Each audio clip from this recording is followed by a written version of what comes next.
जैसे यहाँ जो मंच पर बैठे हमारे कार्यकर्ता साथी चौधरी साहब भी हैं और तमाम हमारे कदम साहब बैठे हैं,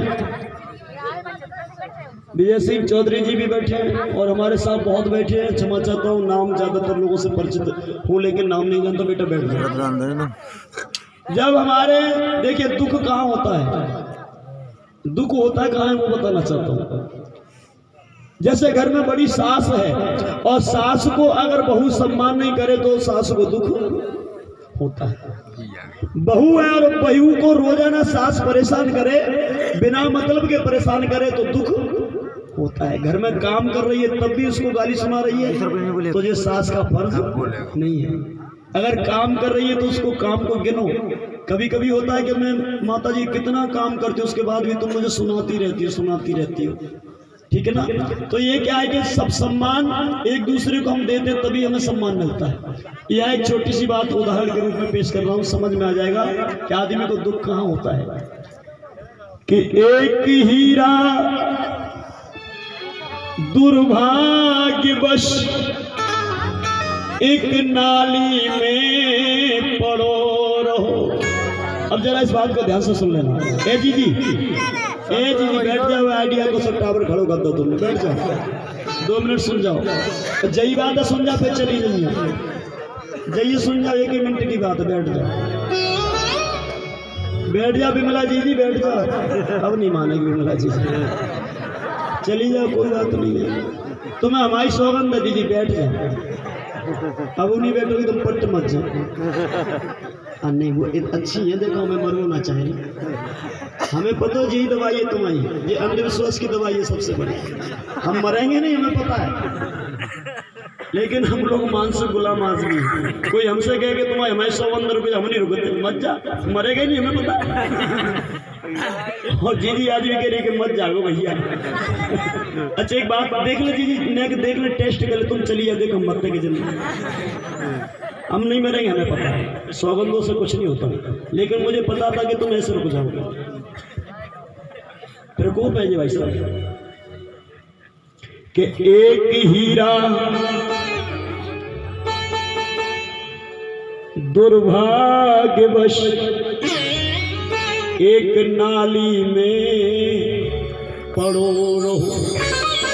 और एक किसान के नजर में एक दिन वो हीरा पड़े गयो। एक हीरा दुर्भाग्यवश 3 साल तक नाली में डला रहा और किसी दिन किसान की नजर में वो हीरा आ गया। हीरा उठाया किसान ने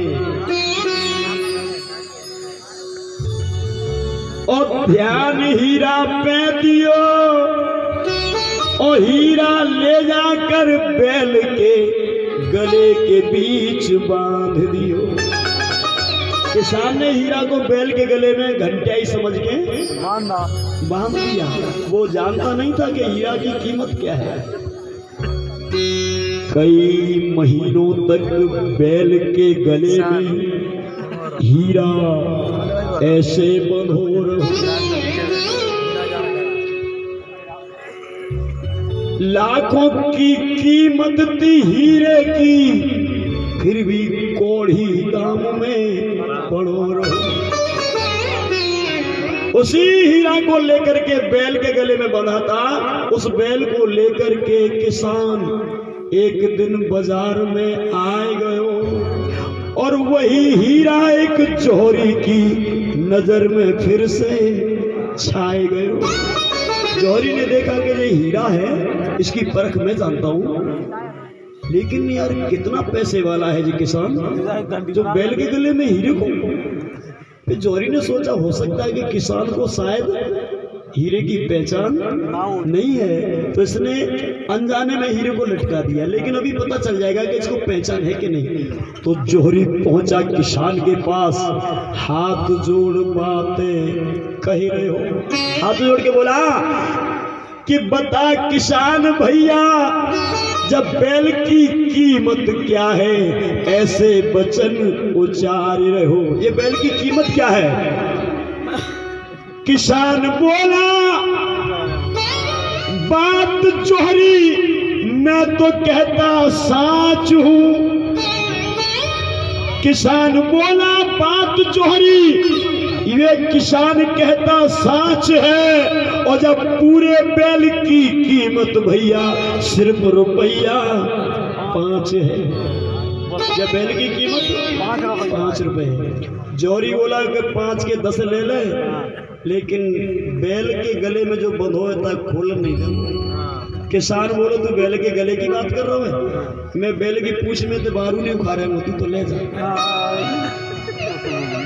5 रुपए दे करके जोहरी बैल को लेके चल दियो। जोहरी को बैल की जरूरत नहीं थी, बैल खोल के रस्सी भगाया और हीरा हाथ में ले लियो। ले जाकर के हीरा जोहरी ने और संगमरमर पे धर दियो। और थोड़ी देर के बाद हीरा चार चार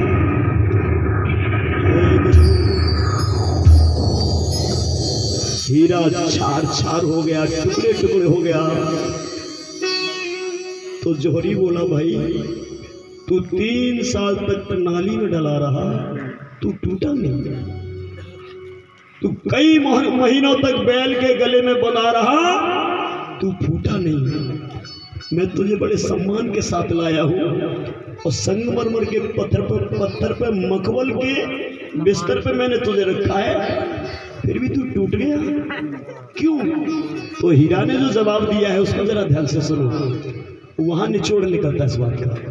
हीरा बोला भैया बताओ मैं क्यों टूट गया, क्यों? तो हीरा बोला कि 5 लाख रुपया मोल मेरो,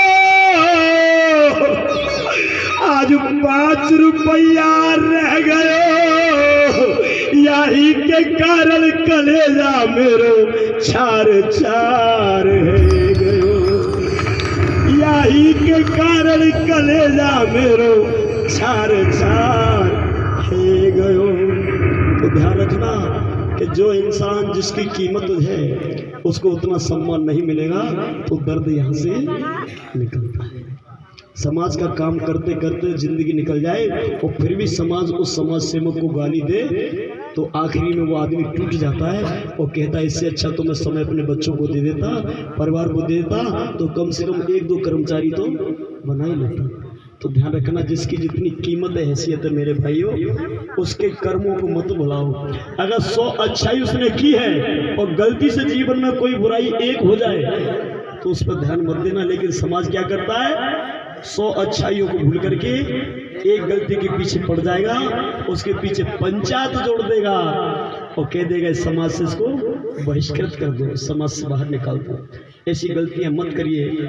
ये वही लोग चाहते हैं विरोधी कि बस इनके समाज में पंचायत करवाओ और अच्छे समाज सेवक के ऊपर कोई ना कोई आरोप लगा करके उस समाज सेवक को खत्म कर दो, तो इनका मूवमेंट अपने आप खत्म हो जाएगा। इस षड्यंत्र को समझो। अरे बाबा साहब के ऊपर भी षड्यंत्र चाहा। तथागत बुद्ध को चिंचा नाम की लड़की ने बदनाम किया। तथागत बुद्ध को बदनाम कैसे किया मेरी बेटियों?